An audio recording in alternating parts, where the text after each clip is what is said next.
అందరికీ నమస్కారం. మీరు చూస్తున్నారు తెలుగు ఆన్లైన్ టీచింగ్. ఈరోజు మీకు తెలుగు వ్యాకరణంలో ఒక విషయము సామెతలు పరిచయం చేస్తాను. ఇది ప్రతి కాంపిటేటివ్ పరీక్షలకు కూడా ఉపయోగపడుతుంది. అన్ని స్టేట్ల వారికి కూడా, అన్ని రాష్ట్రాల వారికి కూడా ఇది ఉపయోగపడుతుంది. కావున జాగ్రత్తగా వినండి, చక్కగా అవగాహన చేసుకోండి, మంచి సాధన చేసి మంచి మార్కులు పొందడానికి ప్రయత్నించండి. మరి సామెతలు అంటే ఏంటి అనేది మీరు ఈ క్లాస్ మొత్తం వింటే మీకు సులువుగా అర్థమవుతుంది. ఈ సామెతల నుంచి కూడా ఒక ప్రశ్న వచ్చే అవకాశం ఉంటుంది ప్రతి కాంపిటేటివ్ పరీక్షకు కూడా. మంచి భావాల్ని పదునైన మాటల్లో చెప్పడం సామెతల లక్షణం. మంచి భావాల్ని అంటే కొంత భావాన్ని కొద్ది మాటల్లో చెప్పేది సామెతల యొక్క లక్షణం. అంటే అది దాంట్లో చాలా అర్థం ఉంటుంది, కానీ అది కొంచెం మాటల్లో, పదునైన మాటల్లో చెప్తాం. దానిని సామెతల యొక్క లక్షణం అంటాము. మరి ఈ సామెతలు అనేది ఒక అనుభవం ప్రజల్లో బాగా ప్రచారమై ఆ తరువాత సామెత అవుతుంది. అంటే మరి అది అనుభవంలో, ప్రజలకు కలిగిన అనుభవంలోనే అది మొదలయ్యి అప్పుడు బాగా ప్రచారమై ఆ తర్వాతనే అది సామెతలాగా అవుతుంది. అది సామెత అన్నట్టు.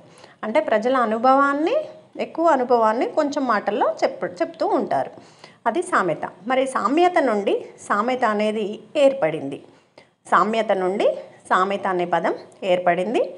ఇది సామెత గురించి చూడండి. ఇంకా సామెతల గురించి, సామెతలు సంక్షిప్తంగా గూఢార్థకంగా ఉంటాయి. అంటే సంక్షిప్తంగా ఉంటాయి. ఎక్కువ విషయాన్ని, ఎక్కువ భావాన్ని తక్కువ మాటల్లో చెప్పడం. గూఢార్థకంగా అంటే అందులో నిగూఢార్థము అంటే ఒక విషయము అనేది దాగి ఉంటుంది.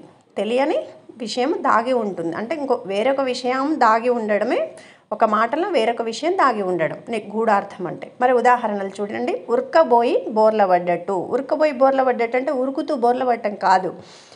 ఏంటి గబగబా చేయాలని పడిపోతే ఏమవుతుంది, ఉరకాలని పడిపోతే లేట్ అవుతుంది. పడి లేసే మళ్ళీ పరిగెత్తే వరకు లేట్ అవుతుంది. అంటే అట్లా గబగబా చేసే పని ఆలస్యం అయ్యి అట్లా అయిందనుకోండి, డిస్టర్బ్ అయిందనుకోండి, అప్పుడు ఇది ఈ విధంగా అంటుంటారు. చెరువుల పడ్డోన్ని తీసి బావిలేసినట్లు. చెరువుల పడటం అంటే అది చెరువు అంటే మనంగా బయటికి రావచ్చు. కానీ బావిలో వేసినట్లు అంటే బావి చాలా లోతు ఉంటుంది, ఇంకొకరి సహాయం కావాలి. అంటే చెరువుల తక్కువ బాధల్లో ఉన్న వాళ్ళని తీసి ఎక్కువ బాధల్లో వేస్తే ఈ విధంగా సామెతని ఉపయోగిస్తూ ఉంటారన్నట్లు. అంటే ఈ విధంగా సామెతలను ఉపయోగిస్తూ ఉంటారు. అట్లా మరి సామెతలు ఉదాహరణలు చూడండి, ఇంకా మీకు చక్కగా అవగాహన అవుతుంది. కానీ మీరు ముఖ్యంగా సామెతలు కానీ జాతీయాలు కానీ కన్ఫ్యూజన్ కాకుండా ఉండండి. రెండు దేనికి దానికి మీరు అర్థం చేసుకుంటే కన్ఫ్యూజన్ కాకుండా ఉంటారు పరీక్షలో. గుట్టకు కట్టెలు మోసినట్లు. గుట్టకు కట్టెలు మోయడం అంటే ఏంటి అంటే ఆల్రెడీ గుట్ట అంటేనే అది పెద్దది, దానికి చాలా కట్టెలు ఉంటాయి. దానికి మనం కొన్ని కట్టెలు మోసుకోకపోతే దానికి మోయలేము. అది గుట్టే ఆల్రెడీ చాలా ఉంది. కావున అట్లా ఏంటిది చేయలేని పనిని చెప్పినట్టు అన్నట్టు. గుమ్మి నిండా గింజలుండాలి, గూటాలోలే బిడ్డలుండాలి. అంటే చూడండి, ఇది గుమ్మి నిండా గింజలు అంటే గింజలు కదలకుండా, అంటే గింజలు అయిపోవద్దు కానీ బిడ్డలు మాత్రం లావుగా ఉండాలి. అంటే ఏంది, ఏదన్నా మనము ఖర్చు పెట్టకుండా ఫలితం రావాలి అనే సందర్భంలో, అనే విషయంలో ఎవరైనా చేస్తే అట్లా వాడుతూ ఉంటారు ఈ సామెతని. అట్లా మూడవ ఉదాహరణ చూద్దాము. గాలికి గడ్డపారలు కొట్టుక పోయినట్లు. చూడండి, పోయినాయట.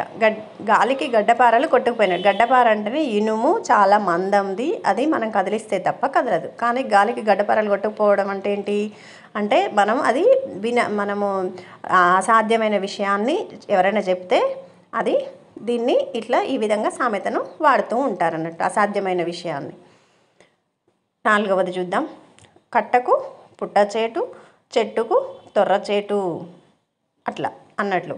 అంటే కట్టకు, మనం చెరువు కట్ట ఉందనుకోండి, అది పుట్ట ఉందనుకోండి, నీళ్ళు వెళ్ళిపోయే ప్రమాదం ఉంటుంది.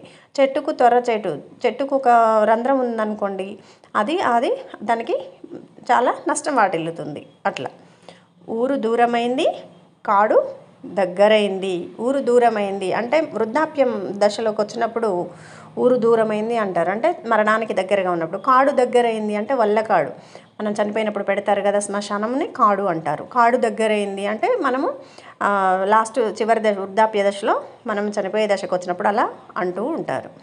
ఆరవది ఉదాహరణ చూస్తే సామెతల ఉదాహరణ. అన్నం లేక కోతి రూపు, బట్టలు లేక భాంచరూపు.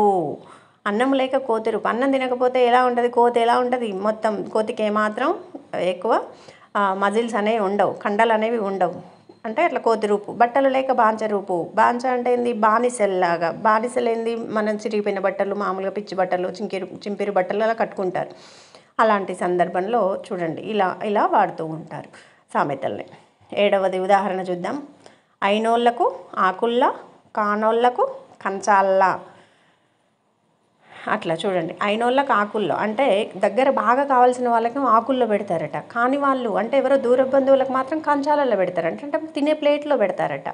అంటే ఇక్కడ చూడండి, అట్లా అంటే మనం ఏంది, అయిన వాళ్ళని దూరం చేసి కాని వాళ్ళని దగ్గరగా చేసుకున్న సందర్భంలో ఈ సామెతను వాడుతూ ఉంటారు. ఉడకేసుకొని తిని తడకేసుకొని పండినట్లు. చూడండి, ఉడకేసుకొని తిని తడకేసుకొని పన్నట్లు. చూడండి ఇక్కడ చూడండి, ఈ విధంగా ఏంటిది, ఉడకబెట్టు అంటే వండుకొని తినడం, ఏదో ఒకటి తడకేసుకొని అంటే తడక, మామూలుగా పుల్లలతో నలుతుంటారు, దాన్ని తడక అంటాము, కట్టెలతోటి పుల్లలతోటి. తడకేసుకొని పండుకుంటే దానికి చాలా సులభమైన పని అన్నట్టు. ఇదేదో కొద్దిగా వండుకున్నామా తిన్నామా తడకేసుకొని పండుకున్నామా అంటే అది లేజీగా వాడే పదం అన్నట్టు. వాడే సందర్భంలో దీన్ని ఈ సామెతను వాడుతూ ఉంటారు. 9వది చూస్తే, నక్క నదిలో కొట్టుకుపోతూ ప్రపంచమంతా మునుగుతుందన్నదట. చూడండి, నక్క నదిలో కొట్టుకుపోతూ ప్రపంచమంతా మునుగుతుందన్నదట. అంటే నక్క అనుకుంటుంది నదిలో కొట్టుకుపోయే ప్రపంచం అంతా మునుగుతుంది, తానే మునుగుతూ అందరినీ మునిగిపోతుంది. అంటే తాను ప్రమాదంలో పడి అందరూ మునిగిపోయారులే, అందరూ ప్రమాదంలోనే ఉన్నారులే అనే విధంగా అనుకుంటుంది అనే అంటే ఆ సందర్భంలో ఈ సామెతను ఉపయోగిస్తూ ఉంటారు. ఈ విధంగా ఉంటాయి. 10వ ఉదాహరణ చూద్దామా. కొన్నది బింకెడు, కొసిరేది లొట్టేడు. చూడండి, కొన్నది బింకెడు అంటే కొన్నదేమో కొంచెమే, కానీ కొసరేయండి అంటే ఇంకా కొంచెం ఎక్కువ అని. అది లొట్టేడు అంటే ఎక్కువ, కొనేదేమో కొంచెము, కొసిరేదేమో ఫ్రీగా ఇవ్వమన్నదేమో ఎక్కువ ఇవ్వమని అడిగే విషయంలో ఈ సామెతను వాడుతూ ఉంటారు. అట్లా అంటే తక్కువ పెట్టి ఎక్కువ రావాలనే సందర్భంలో. 11వది చూద్దాం. అక్క చుట్టమైతే లెక్క చుట్టమా. అంటే మన ఫైనాన్షియల్ మ్యాటరు కానీ, ఆర్థిక సంబంధాలు కానీ, లేకుంటే లెక్కల విషయంలో కానీ అక్క చుట్టమవుతుంది కానీ లెక్క చుట్టం కాదు. అంటే ఫైనాన్షియల్ ఆర్థిక సంబంధాలు లాంటివి ఎప్పుడైనా మనం లెక్క ప్రకారంగానే ఉండాలి, చుట్టాలు అనేది ఏమీ అక్కడ ఉండకూడదు. అట్లా దానికే అన్నట్టే ఉండాలి అనేది ఈ సామెత. 12వది చూస్తే, దొప్పెడంబలి కోసం దోసిట్లంబలి పొలుక పోసే. చూడండి, దొప్పెడంబలి అంటే కొద్దిగా అంబలిని కాపాడడం కోసం ఎక్కువ అంబలిని ఒలకపోసిండు అంటే పారబోసుకున్నారని అర్థం. అంటే కొంచెం దానికోసం తాపత్రయపడి ఎక్కువ పోగొట్టుకున్న సందర్భంలో ఈ సామెతని వాడుతూ ఉంటారు. ఈ విధంగా ఉంటాయి సామెతలు. మీకు అందరికీ దాదాపు అర్థమైంది అనుకుంటాను. ఈరోజు మీకోసం ఒక మంచి మాటలు వింటూ ఉండండి.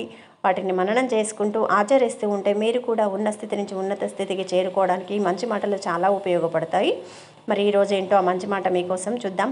ఒక్కసారి కూడా నువ్వు కార్యాచరణకు పూనుకోకుండా లక్షల సార్లు ఆలోచించడం వలన ప్రయోజనం ఉండదు.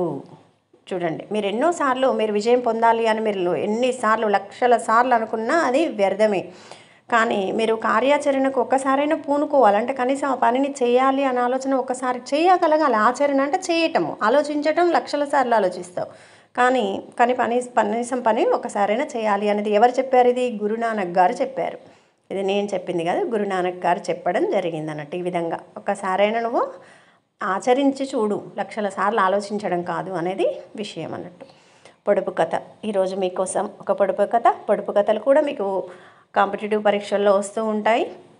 అది తర్వాత ఇంకొక క్లాస్ మీకు చెప్తాను. ఇక్కడ మీకోసం ఈరోజు ఒక పొడుపు కథ. అమ్మ కడుపున పడ్డాను, అంతా సుఖాన ఉన్నాను, నీచే దెబ్బలు తిన్నాను, నిలువునా ఎండిపోయాను, నిప్పుల గుండం తొక్కాను, గుప్పెడు బూడిద అయినాను, నేనెవరిని.